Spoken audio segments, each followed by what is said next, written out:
Amen. Ce qui veut dire que Dieu veut nous parler en ce jour pour ce qu'il fait pour nous. Il nous a parlé du baptême du Saint-Esprit. Et moi, je voudrais parler non seulement du baptême du Saint-Esprit, mais je vais aller encore un peu plus loin que le baptême du Saint-Esprit. Je voudrais parler du redéploiement de l'Esprit de Dieu dans notre vie. Parce qu'il est important que tout enfant de Dieu que nous sommes, nous comprenions que Dieu ne nous a point laissés orphelins sur cette terre. Dieu, Jésus-Christ, en partant, il a dit lui-même dans Jean chapitre 14, je vous laisse un autre consolateur. Alléluia. Lui, il viendra et il vous annoncera toutes choses. L'Esprit de vérité, l'Esprit de Dieu. Et non seulement il nous a laissé le Saint-Esprit, mais il dit, je ne vous le laisse pas comme ça. Mais le Saint-Esprit prendra vie en vous et de tout ce que vous ferez, de tout ce que vous pourrez dire, de tout ce comment est-ce que vous pourrez même vivre, vous serez guidés par le Saint-Esprit. Et l'apôtre Paul va encore plus loin dans 1 Corinthiens, il dit, vous êtes le temple du Saint-Esprit. Ce qui veut dire que si nous sommes le temple du Saint-Esprit, ça veut dire que nous sommes l'habitation de Dieu sur cette terre. Ça veut dire que de tout ce que nous faisons, nous devons refléter notre Père. Refléter Jésus-Christ. Dans Éphésiens chapitre 5, au verset 1 et 2, il est dit, soyez les imitateurs de Dieu en Jésus-Christ. Amen.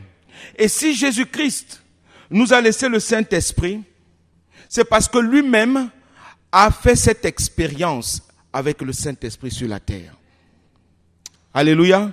Alors nous allons lire dans l'Évangile selon Luc au chapitre 5. Je vais parler de ce même personnage que nous avons entendu ce matin, Pierre. Mais je vais parler de Pierre avec deux noms. D'abord Simon et après Pierre. On va d'abord parler de Simon. Qui est Simon? Et après cela, nous parlerons de qui est Pierre. Amen. Luc chapitre 5.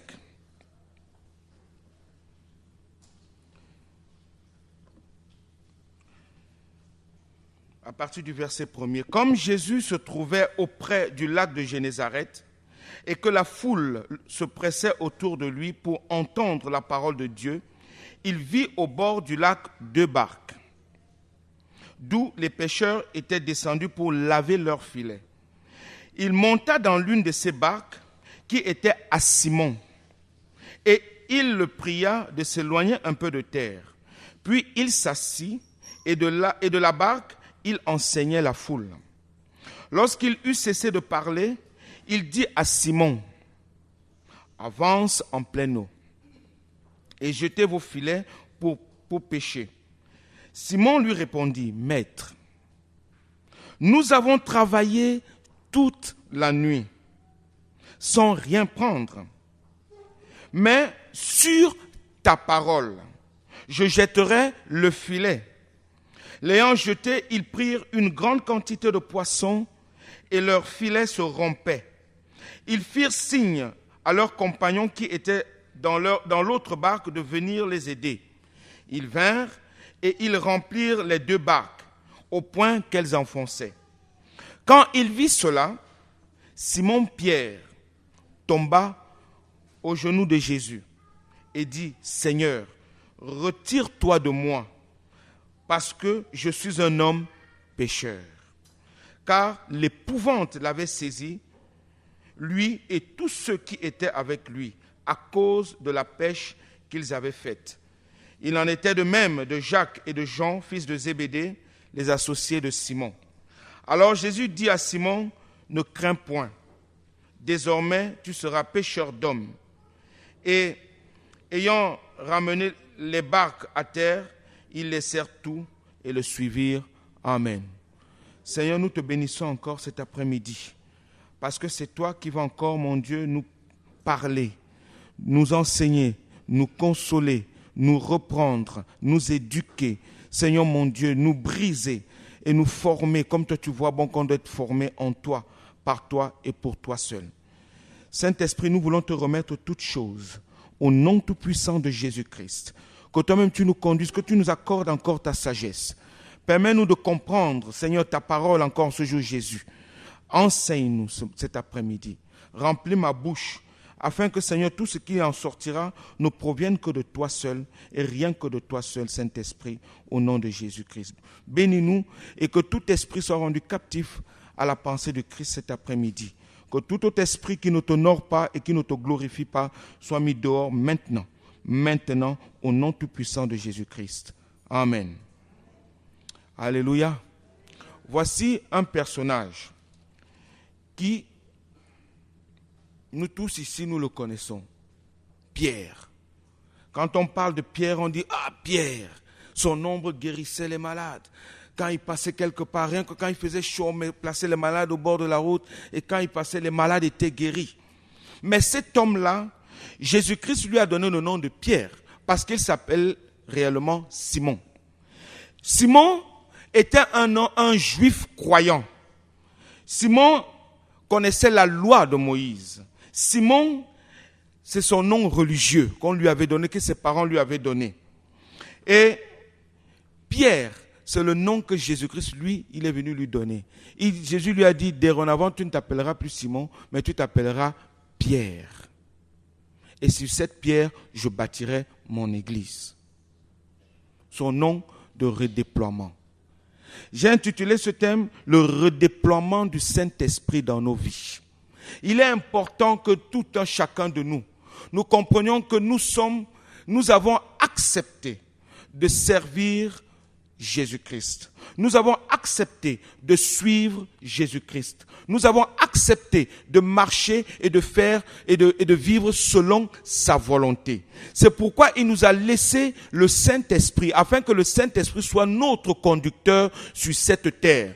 Si le Saint-Esprit, si nous n'avons pas, la Bible le dit, si nous n'avons pas l'Esprit de Christ en nous, nous ne lui appartenons pas.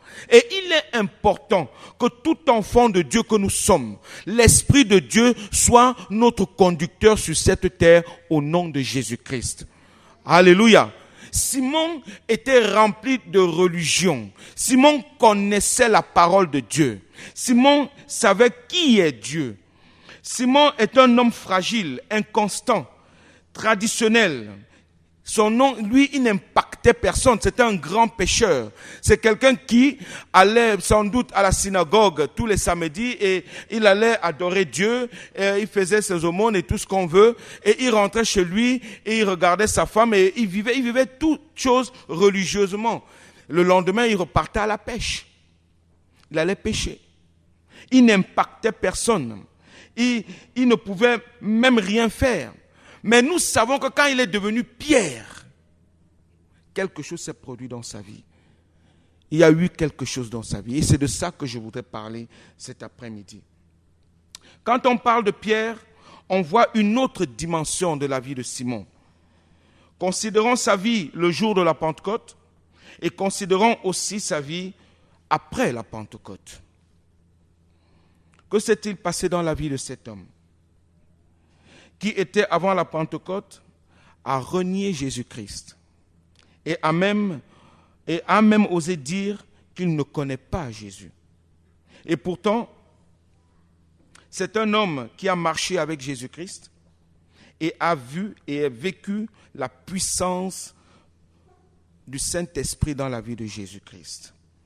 Il a vu les miracles que Jésus produisait et lui-même a fait beaucoup de miracles. Que s'est-il passé pour qu'il puisse dire qu'il ne connaît pas Jésus-Christ le jour où on a mené Jésus à la maison du souverain sacrificateur? Que s'est-il passé dans la vie de Simon ce jour-là? Il y a un problème dans la vie des disciples de Jésus-Christ. À chaque fois que nous avons un problème, nous renions Jésus-Christ. Pourquoi? Pourquoi? Je passe d'abord cette étape, on reviendra après là-dessus. Je veux parler de ce Simon qui est religieux. ne soyons pas des hommes et des femmes qui ne vivent que de religion. Soyons des hommes et des femmes qui impactent notre société. Dieu veut que nous impactons notre société. Et c'est pourquoi il est important que notre vie glorifie Dieu. Il est important que nous soyons de véritables modèles. Il est important que nous soyons de véritables poteaux d'indication. Parce qu'aujourd'hui, le monde a besoin de vivre Jésus. Le monde a besoin de ressentir Jésus. Le monde a besoin de goûter Jésus-Christ. Le monde a besoin de sentir Jésus. Le monde a besoin de vivre les moments agréables avec son Dieu. Mais si nous demeurons toujours dans la religiosité comme Simon, comment allons-nous impacter notre société? Il faut un redéploiement dans nos vies. C'est parce qu'on ne prend pas position devant le monde aujourd'hui. Les hommes, devant les hommes et même devant autre chose. On ne prend pas position, pourquoi? Parce qu'on est encore des Simons. On est croyants, mais sans le redéploiement de l'Esprit de Dieu dans notre vie. On ne laisse pas le Saint-Esprit œuvrer en nous. On le bloque. On le bloque comment? Par notre façon d'être, par notre façon de faire, par nos pensées. Par nos pensées. Et non, on ne laisse pas l'Esprit de Dieu se déployer, redéployer, c'est-à-dire glorifier Jésus-Christ dans tout ce que nous sommes. Nous sommes chrétiens. Et le mot chrétien veut dire petit Christ, imitateur de Christ. Actes chapitre 11, verset 26. Nous sommes imitateurs de Christ. Et notre vie doit impacter, glorifier Jésus-Christ partout où nous allons. Mais, dans sa vie de Simon, il n'avait pas encore une réelle rencontre avec le Saint-Esprit. Car le jour où il a rencontré Jésus-Christ, il a rencontré aussi le Saint-Esprit qui était là en Jésus. Et parce qu'il a touché Jésus-Christ, il est devenu Pierre. Il est devenu autre chose. Il est devenu un autre. Il ne pouvait plus penser comme il pensait avant. Il ne pouvait plus parler comme il parlait avant. Simon n'a jamais changé avec Jésus. Il a mangé avec Jésus-Christ, a marché avec Jésus-Christ, mais sans changement, il n'a jamais été déployé réellement. Il nous faut connaître celui que Jésus-Christ nous a laissé. Il nous faut le laisser guider notre vie à chaque instant de chaque jour. Le Saint-Esprit, l'Esprit Saint, l'Esprit de Dieu, l'Esprit de Christ est sur terre pour nous diriger. Jésus-Christ dit, je vous laisserai un autre consolateur. Et ce consolateur, quand il vient dans nos vies, il ne vient pas seulement comme ça. Il vient parce que quelque part nous avons accepté de servir et de marcher et de suivre Jésus-Christ. Alors parce que nous avons accepté Jésus comme notre Seigneur et Sauveur personnel, qu'est-ce qu'il fait? Il prend place dans notre vie et il commence à témoigner à notre esprit que nous sommes enfants de Dieu. Et parce qu'il commence à témoigner que nous sommes enfants de Dieu dans notre vie, il faut qu'il y ait un changement. Nous ne pouvons plus demeurer la même personne. Il faut que quelque chose se produise. Il nous faut connaître le Saint-Esprit et aussi communier avec lui et sans oublier la puissance de l'Esprit Saint dans notre vie. Si tu ne connais pas quelqu'un, tu ne peux pas communier avec lui. Et si tu ne communies pas avec cette personne, tu ne peux pas avoir ou recevoir quelque chose de lui. La rencontre de Simon-Pierre avec Jésus-Christ va créer un choc dans sa vie. C'est ce que nous venons de lire dans Luc chapitre 5. Il y a quelque chose qui s'est produit dans la vie de cet homme. Il y a eu un choc dans sa vie. Il connaissait un Jésus. Il a peut-être rencontré Jésus à la synagogue un jour. Il a peut-être rencontré Jésus-Christ en train de jouer avec d'autres enfants ou bien parler avec d'autres hommes. Mais pendant 30 ans, ces premières 30 années de Jésus-Christ sur la terre, Jésus-Christ n'a impacté personne. Jésus-Christ, il allait au temple matin, midi, soir sans doute. Mais jamais la vie de Jésus n'a touché quelqu'un. Mais le jour où Jésus-Christ est sorti du Jourdain, alléluia, le jour où il est sorti du Jourdain et qu'il est allé dans le désert et qu'il est sorti du désert et qu'il a commencé à rencontrer les hommes tout devant lui, quelque chose se produisait toujours. Et c'est ce Jésus-là que Pierre a rencontré. Ce Jésus qui sort du Jourdain, ce Jésus qui sort du désert. Parce qu'en sortant du Jourdain, quelque chose s'est produit.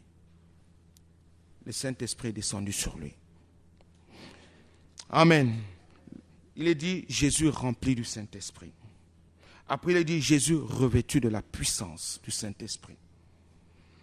Après il est dit, lui-même il dit, l'Esprit du Seigneur est sur moi. C'est Jésus lui-même qui le dit.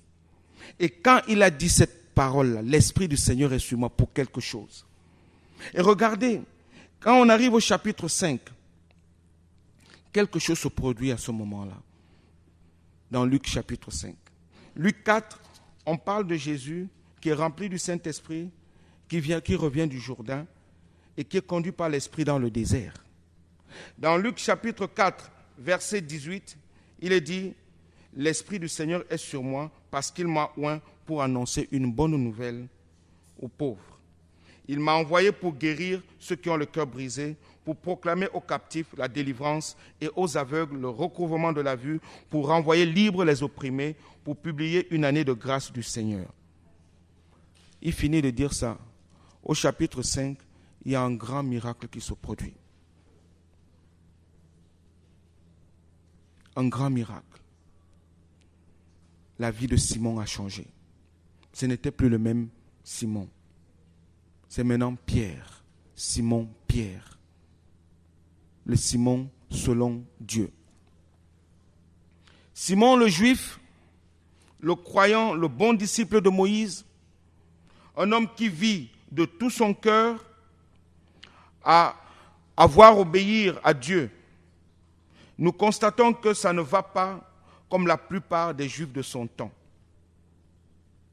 Parce que sa vie était monotone. Sa vie était constamment monotone. Il finit de faire quelque chose, il continue à faire autre chose. Il était pêcheur de poissons. Mais ce jour-là, Dieu est venu dans son domaine, là où il est fort, là où il se sentait puissant.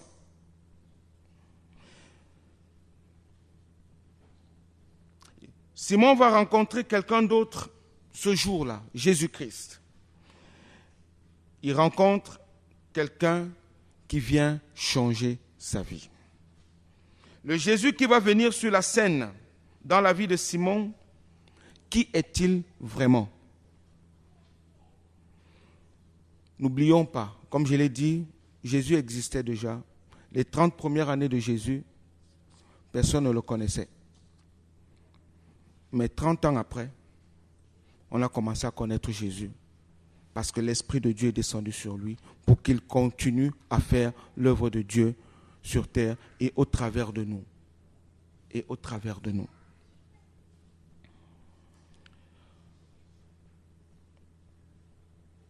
Jésus est sorti de l'ordinaire, il s'est déployé ce jour-là. Ce sont les gens qui ont la vie déployée et redéployée qui impactent la vie des autres. Amen. Amen. Quand tu as une vie redéployée, quand tu laisses l'Esprit de Dieu te gérer et guider ta vie, tu impactes les autres. Tu es obligé d'impacter les autres. Les autres sont obligés de ressentir la présence de Dieu en toi et être attirés par toi. Peut-être même te repousser, peut-être même te cracher sur le visage parce que tu ne les conviens pas. Mais tout ce que tu touches doit impacter. Tout ce que tu fais doit impacter. Le Jésus qui va rencontrer Simon, ce n'est plus le Jésus de la maison de Marie et de Joseph. C'est le Jésus qui est venu du Jourdain et du désert. Et toute personne qu'il rencontrera, il va lui donner un nouveau départ. Il est rempli de l'Esprit de Dieu, il est rempli de l'Esprit Saint. Il est conduit par le Saint-Esprit. Jésus connaît le Saint-Esprit. Il a communion avec l'Esprit Saint et il est revêtu de la puissance de l'Esprit, comme je l'ai lu au chapitre 4. Il y a 3 choses ici à garder cet après-midi. Il faut connaître le Saint-Esprit. Jésus-Christ a dit, je vous laisserai un autre consolateur. Il faut le connaître. Ce n'est pas une chose, c'est une personne. Le Saint-Esprit est une personne divine qui vient prendre place dans ta vie. C'est Dieu qui vient prendre place dans ta vie. Il faut le connaître. Il faut communier avec le Saint-Esprit. Il est très, très important que les enfants de Dieu communient avec lui. Il faut le laisser nous gérer, diriger nos vies en tout temps et en tout lieu. Et il faut aussi être revêtu de la puissance du Saint-Esprit. Le monde aujourd'hui a besoin de vivre les miracles des enfants de Dieu. Le monde d'aujourd'hui a besoin de voir Jésus-Christ dans notre vie. L'amour de Dieu dans notre vie, la paix de Dieu dans notre vie, la joie de Dieu dans notre vie, et de tout ce que Dieu est. Le monde a besoin de le vivre, tant bien que mal. Le monde a besoin que nous reflétons Jésus-Christ. Et là, Jésus rencontre Simon, la dimension religieuse, premièrement, qu'il a acquise depuis sa naissance, parce qu'il connaît Abraham, il connaît Moïse, puisqu'il récitait la Torah tous les jours. Il la lisait, il la connaissait. Et dans cette vie, il est à l'aise. Et il est pêcheur de poissons. Il est dans son élément pêcheur, la pêche de tous les jours. Jésus veut le redéployer. Il veut redéployer Simon, comme il veut te redéployer cet après-midi, pour que tu deviennes un pêcheur d'hommes, au lieu de pêcher que des poissons. Et pour que Simon puisse passer de pêcheur de poissons à pêcheur d'hommes, il faut une réelle rencontre avec Jésus-Christ. Alléluia. Il faut une réelle rencontre. Jésus le rencontre dans le domaine où il est spécialiste et où il a échoué. Il a pêché toute la nuit. C'est un spécialiste, un grand pêcheur. Mais là, il arrive à un moment donné où il ne peut plus, il n'en peut plus. Des fois, nous sommes un peu comme ça aussi, où on se dit, ah, je suis fort en mathématiques, je suis fort en sciences, je suis fort en ceci, en cela, je suis fort en philosophie, je suis fort en ceci, cela, je travaille bien dans ce domaine, je suis fort en ceci. Mais à un moment donné, on est bloqué, on n'arrive plus à avancer. À ce moment-là, Jésus vient te dire, écoute, puisque tu ne peux plus, moi je suis celui qui peut tout, au-delà de toutes choses, au-delà même de tes pensées. Et c'est là que tu as besoin de laisser la vie de Dieu prendre place dans ta vie, afin qu'il t'impacte et de comprendre qui il est pour toi à chaque instant de chaque jour. Amen. Jésus-Christ veut nous rencontrer dans notre propre domaine, où nous pensons que nous dominons tout. C'est là que Jésus vient. Simon, c'était la pêche. C'était un grand pêcheur. Il avait des bons muscles. Mais toi, c'est quoi? Quelle est ta force? Parce que là où ta force finit, sans doute c'est le mensonge. Sans doute c'est l'impudicité. Sans doute c'est l'adultère. Sans doute c'est la sorcellerie. Sans doute ce sont les affaires. Sans doute, c'est l'escroquerie. Sans doute, c'est ceci ou cela. Jésus-Christ vient te rencontrer là où tu es fort, pour te montrer que tu es faible, tu n'es rien du tout. Et que lui, il est Dieu, il veut te libérer de cela.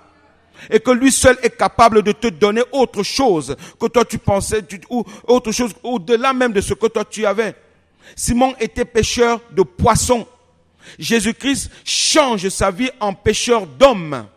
Il devient un autre Samuel, un autre homme, un autre Simon. Le Simon selon Jésus-Christ, selon Dieu. Et c'est ce que Dieu veut pour toi encore cet après-midi. Ici, il nous montre qu'on n'est rien et qu'on ne domine rien. C'est pourquoi plusieurs sont dans l'échec dans leur propre domaine. Ils croient dans la fierté qu'ils dominent et qu'ils maîtrisent tout. Nous ne maîtrisons rien. Tout à l'heure, avant de me lever, j'avais les genoux qui témoignaient d'affection. Je ne savais pas comment parler. Je disais, Seigneur, mon frère a tout dit ce matin. Et moi, qu'est-ce que je vais dire? Je ne sais même pas par où je vais commencer. C'est ta parole, je ne maîtrise rien dans ta parole, Seigneur. Je ne peux pas dire que je suis le plus grand prédicateur qui existe au monde parce que je ne maîtrise pas ta parole et je ne sais pas où tu veux m'amener cet après-midi. Puisque tout a été dit, Seigneur, sur le baptême du Saint-Esprit ce matin. Mais moi, tu veux que j'aille où ce matin, Seigneur? Et cet après-midi, comment je fais? Parce que je ne maîtrise rien. Tu peux peut-être être un très bon chauffeur de voiture. Ayrton Senna est mort, c'était le meilleur au monde dans les années 80. C'était le meilleur pilote de Formule 1 au monde. Un petit virage fini, il ne maîtrisait rien du tout. Nous ne maîtrisons rien. Dieu est tout pour nous. Dieu est tout pour toi. Étant donné que tu lui as donné ta vie, il faut que ce soit lui seul qui puisse gérer ta vie. Jésus-Christ a besoin d'être ton maître et ton Seigneur et ton sauveur personnel. Veux-tu lui laisser la place qui lui revienne? Ou bien tu veux seulement gérer ta propre vie pensant que tu peux tout dominer? Ce n'est pas possible. Nous faisons tous des erreurs dans la vie. Mais à un moment donné, Dieu nous montre ces erreurs-là pour que nous puissions aller sur son chemin. Parce que lorsque nous prenons son chemin, là, tu peux penser qu'il y a des erreurs, mais lui te dit non, il n'y a point d'erreur. Il n'y a que la bonté, la vérité, la justice, la paix et tout ce qui va du royaume de Dieu. Pierre a travaillé toute la nuit. Mais pourquoi beaucoup d'entre nous qui sommes chrétiens vivons-nous comme des aigles aux ailes brisées? Beaucoup de chrétiens vivent comme des aigles aux ailes brisées. Ils ne maîtrisent rien. Vous avez déjà vu un aigle qui a des ailes brisées? Il ne peut pas s'envoler. Et beaucoup de chrétiens ne s'envolent pas parce qu'ils ont des ailes brisées. Ils sont toujours là à regarder à eux-mêmes ou à regarder à un frère ou à regarder à une sœur. Pourquoi lui progresse, pourquoi pas moi? Et on murmure, et on est là jaloux, on est là en train de maudire, on est là en train de se quereller, on est là en train de dire des bêtises. On est comme des aigles aux ailes brisées. Et pourtant, on crie Alléluia, Amen, Alléluia, Amen. Mais ça ne va nulle part. On est comme des aigles aux ailes brisées. On n'arrive pas à prendre l'envol. Pourquoi tant de chrétiens vivent-ils dans la frustration? Quand vous leur parlez, ils sont tous frustrés. Et cette frustration les rend comment? Nerveux. Quand vous venez vers eux, ils sont toujours dans une position comment on appelle ça, de protection. Ils sont toujours en train de se protéger avec des paroles agressives parce qu'ils sont frustrés. Frustrés pourquoi? Parce qu'ils ont des ailes brisées. Ils ne s'envolent pas. Ils ne s'envolent pas. Ils sont sur la terre. Ils ne peuvent pas s'envoler. Je donnais toujours cette image-là à Lyon. Vous avez déjà vu la chenille. La chenille meurt pour devenir papillon. Mais tant qu'elle demeure chenille, elle ne sait pas ce qui se passe de l'autre côté. Elle ne voit pas au-delà de là où elle est. Elle ne peut pas. Mais quand elle devient papillon, elle dit « Waouh, j'avais jamais vu ça là-bas. Mais waouh, c'est beau. » Mais on est comme des chenilles. On est là en regardant toujours la branche qui est devant nous. On veut toujours aller la manger. On est là, on ne bouge pas. Dieu veut qu'on s'envole un peu, comme les papillons. Dieu veut qu'on s'envole un peu, comme des papillons. Il ne faut pas que nous restions là toujours en train de gratter le petit arbre qui est là, arbrisseau qui est à côté là, comme les chenilles. La chenille ne voit pas ce qui est au loin. Et beaucoup de chrétiens sont comme ça, comme des chenilles, là en train de manger ce qui est à côté. Mon frère, ma soeur, envole-toi. Laisse l'Esprit de Dieu te guider. Laisse Jésus-Christ prendre la première place dans tout ce que tu es, dans ta vie. Pour que l'Esprit de Dieu puisse agir dans ta vie, il faut que tu laisses Jésus-Christ agir dans tout ce que tu es et dans tout ce que tu as. Donne ta vie à Jésus-Christ. Il est ton chemin, ta vérité et ta vie. Et parce qu'il est ton chemin, ta vérité et ta vie, il est ton conducteur par son Esprit Saint qui t'a laissé sur cette terre. Et nous n'arrivons pas à lui laisser toutes choses. Même nos pensées. Nous voulons toujours faire tout sans laisser Jésus-Christ guider nos pensées. Mon frère, ma soeur, il faut un redéploiement de nos pensées. Romains chapitre 12 nous parle de ça. Un redéploiement dans nos pensées. un redéploiement. Verset 3, verset 2 même. Il dit, ne vous conformez pas au siècle présent, mais soyez transformés par le renouvellement de l'intelligence. Comment? C'est l'Esprit de Dieu qui vient nous renouveler. C'est l'Esprit Saint qui vient nous renouveler. Parce que nous avons accepté Jésus dans notre vie. Certes, il y aura des moments difficiles. Certes, il y aura des moments où même on va t'insulter, on va te haïr, on va te détester. Sans doute, peut-être parce que tu as cherché des problèmes. Mais est-ce que tu as confiance à ton Dieu? Est-ce que tu le laisses lui gérer tout ce que tu es et tout ce que tu as dans ta pensée? Là-dedans. Alléluia. Là-dedans. Dieu veut nous redéployer. Jésus veut un redéploiement dans notre vie, comme dans la vie de Simon-Pierre. Et pour qu'il passe de poisson à pêcheur d'hommes, Jésus le rencontre dans le domaine où il est fort. C'est dans ce même domaine que Dieu te rencontre cet après-midi. Il nous montre qu'on n'est rien. Pierre a travaillé toute la nuit. Pourquoi beaucoup comme nous sommes toujours en train de nous plaindre? Toujours on se plaint. Toujours on cherche des problèmes. Il n'y a que le Saint-Esprit seul qui peut se manifester, qui peut manifester en nous le caractère de Dieu. Il n'y a que l'Esprit seul, l'Esprit Saint seul, qui peut manifester en nous le caractère de Dieu le Père et de Jésus-Christ, lui seul. Alors, si je ne suis pas en connexion avec Jésus-Christ, comment est-ce que je veux pouvoir vivre sur cette terre? Je vais vivre comme les gens du monde? Il y a un ami qui me dit, moi, je ne peux plus marcher avec Dieu, j'ai été déçu de Dieu. Il dit, ah bon? Oui, laisse-moi vivre ma vie. Mais le jour où cet ami a voulu du boulot, c'est moi qui l'appelle. Prie pour moi pour que je puisse avoir du boulot. Il dit, mais tu as renié Jésus. Il dit, oui, je sais que je m'en vais en enfer.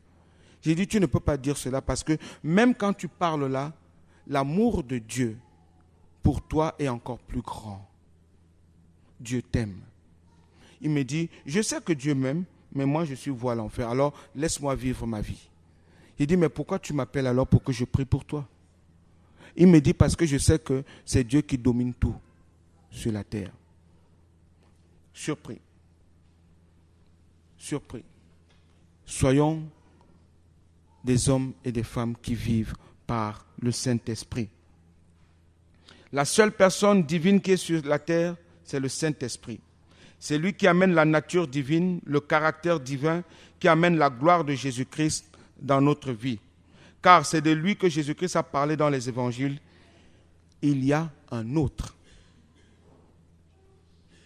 consolateur et il viendra en mon nom. Le Saint-Esprit ne vient pas au nom d'un homme ou bien au nom de quelqu'un d'autre, comme plusieurs le prétendent, comme Philippe Kakou, comme les kimbanguistes et tout ce qu'on veut, comme Branham ou autres. Le Saint-Esprit vient au nom de Jésus-Christ. Le seul nom qui est au-dessus de tout nom. Le nom qui est capable de ressusciter les morts. Le nom qui est capable de guérir. Au nom de Jésus, les malades sont guéris. Au nom de Jésus, des miracles, des prodiges, de grandes choses se produisent. C'est au nom de Jésus-Christ. Et c'est lui que le Saint-Esprit vient représenter sur cette terre. Que pouvons-nous faire donc sans lui, sans le Saint-Esprit? Si réellement nous connaissons le Saint-Esprit, comment est-ce que les choses nous seront-elles difficiles? Comment les choses nous seront-elles difficiles? Dans Acte 1, verset 8, Jésus-Christ dit, mais vous recevrez une puissance, ou la puissance, le dunamis de Dieu, et le Saint-Esprit survenant sur vous, et vous serez mes témoins, d'abord à Jérusalem, dans toute la Judée, dans la Samarie, et jusqu'aux extrémités de la terre. Dans Acte 2, verset 1, il dit, le jour de la Pentecôte, ils étaient tous rassemblés dans le même lieu. Tout à coup, il vint du ciel un bruit comme celui d'un vent impétueux et il remplit toute la maison où ils étaient assis. Des langues semblables des feux, des langues semblables à des langues de feu leur apparurent séparées les unes des autres et s'opposèrent sur chacun d'eux. Et ils furent tous remplis du Saint-Esprit. Ils furent tous remplis du Saint-Esprit. Dieu, comme on nous a rappelé ce matin, Dieu veut que tous nous soyons remplis du Saint-Esprit. Tous nous soyons remplis du Saint-Esprit. Il veut que tous nous parlons en langue. Il veut que tous nous prophétisons. Il veut que tous nous puissions faire les mêmes choses qu'il a faites sur cette terre. Où en es-tu avec Jésus-Christ? Où en es-tu? Comment pouvons-nous être saints sans lui? Il est aussi l'esprit de vie, le Saint-Esprit. Comment avoir la vie sans lui? Il est la puissance. Comment avoir la puissance sans le Saint-Esprit? Il est amour. Comment avoir l'amour sans le Saint-Esprit? Il est paix. Comment avoir la paix sans le Saint-Esprit? Il est joie. Comment avoir la joie sans le Saint-Esprit? Il est tout. Comment avoir tout sans le Saint-Esprit au nom de Jésus-Christ? Où en es-tu cet après-midi? Est-ce que tu veux demeurer comme Simon? Simon était un bon religieux. Ou bien tu veux un redéploiement, comme l'aigle, quand il déploie ses ailes, aïe aïe aïe, il peut aller à plus de 10 km au-dessus. On dit qu'il va à 10 000 mètres au-dessus de la terre. Et il est même capable de voir sa proie au loin et il fonce pour l'attraper. Ou bien tu veux demeurer comme une chenille qui est seulement là en train de manger en bas. Ou bien tu veux devenir un bon papillon. Pour cela, il faut que tu sois né de nouveau, en Jésus-Christ, par Jésus-Christ et pour Jésus-Christ. On a parlé assez longuement de la nouvelle naissance. Il faut que nous soyons nés de l'eau de la parole et du Saint-Esprit, car il serait impossible alors de devenir citoyen des cieux sans ces deux choses. Ces deux choses. Être né d'eau de la parole et être né du Saint-Esprit. C'est lui qui doit nous gérer sur cette terre. On peut t'appeler de tous les noms que tu veux, prophète, docteur, tout ce que tu veux, pasteur, tout ce que tu veux. Mais par rapport au royaume des cieux, tu es un inconnu. C'est pourquoi dans Jean chapitre 3, versets 1 à 8, Nicodème n'avait même pas compris cela auparavant. Lui, le grand docteur d'Israël. Jésus est venu le confondre dans le domaine où il pensait être fort. Parce qu'il était le docteur d'Israël. Il pensait être fort et Jésus le confond là. Il dit il faut être né d'eau et d'esprit pour pouvoir entrer, pour pouvoir voir d'abord et pour pouvoir entrer dans le royaume des cieux. Où est ta vie aujourd'hui? Tout ce qui est né de l'esprit est esprit. Galates chapitre 5 verset 24. Il dit, si vous vivez par l'esprit, marchez aussi selon l'esprit et produisez les œuvres de l'esprit de Dieu en vous. Alléluia. Alléluia. Alors, est-ce que réellement nous voulons ce changement? Est-ce que réellement nous voulons un redéploiement dans tout ce que nous sommes? On nous a parlé du baptême du Saint-Esprit ce matin. Et moi, je nous parle de ce redéploiement. Il faut que nous acceptions que Dieu soit le maître absolu de nos vies, de tout ce que je suis et de tout ce que j'ai. Chez moi, loin de me vanter de quoi que ce soit, j'apprends à mes enfants que Dieu est leur Père d'abord. Et mes enfants le savent et mon épouse le sait. Parce que quand je prie avec eux comme ça, je les prends, je dis, Père céleste, Papa Dieu. Et la même chose aussi le répète avec moi. Ils savent que d'abord là-bas, et parce que Papa, notre Père terrestre appelle celui d'en haut Papa, nous aussi, nous avons un Papa céleste. Et notre Père est là aussi pour nous conduire vers ce Papa. Alors, demeurons fermes dans tout ce qu'il est. Alléluia. Je ne veux pas aller plus loin. J'avais beaucoup de choses à dire, mais je voulais juste parler de ce redéploiement cet après-midi pour que nous comprenions que le baptême ne suffit pas seulement et de parler en langue seulement, mais il faut que nous vivons l'Esprit de Dieu tous les jours. Il faut que le Saint-Esprit prenne place dans tout ce que nous sommes. Et là, nous serons heureux. Est-ce qu'on peut baisser nos têtes, s'il vous plaît?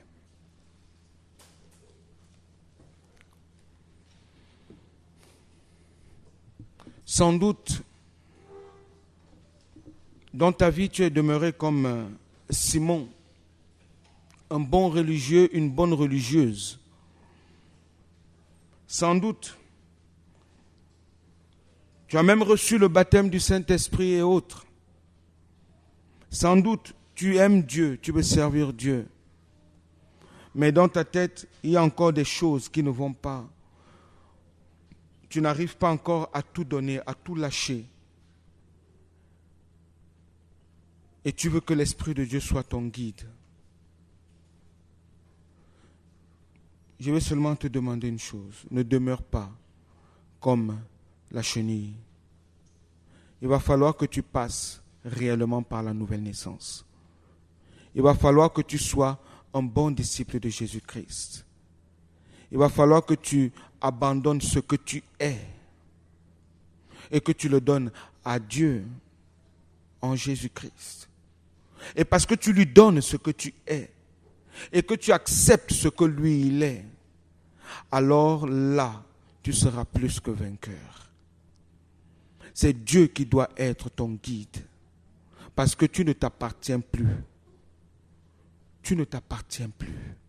Tu appartiens à Jésus-Christ. Père, je prie cet après-midi que tout un chacun de nous, nous devenions, Seigneur mon Dieu, de bons disciples de Jésus-Christ. Et que le Saint-Esprit soit notre guide en toutes choses. Seigneur, nous ne voulons pas demeurer comme ces chenilles, mais nous voulons, Seigneur mon Dieu, nous déployer comme les papillons, Seigneur, et pouvoir être au-dessus de tout, en toi, par toi et pour toi seul. Alors viens nous aider cet après-midi. Peut-être que tu es là pour la première fois, la deuxième fois et la énième fois, et que réellement dans ton cœur, tu n'as pas vraiment accepté Jésus-Christ comme ton Seigneur et Sauveur personnel. Tu as seulement entendu parler de Jésus. Ou bien oui, tu es venu, tu as dit oui, je t'accepte Jésus. Mais réellement, Jésus-Christ ne vit pas réellement en toi. Et que tu désires qu'il soit ton maître absolu. Je vais juste te demander une chose cet après-midi. C'est de lever ta main là où tu es. Et nous prierons pour toi. Nous prierons pour toi. Gardez les têtes baissées, s'il vous plaît. Sans doute tu as besoin de prière, tu as besoin de changer. Tu as besoin d'un redéploiement dans ta vie. Tu ne veux pas demeurer seulement religieux, religieuse. Tu vas aller encore plus loin avec ton Seigneur et ton Dieu. Je te demande de lever ta main cet après-midi et nous prierons pour toi et avec toi.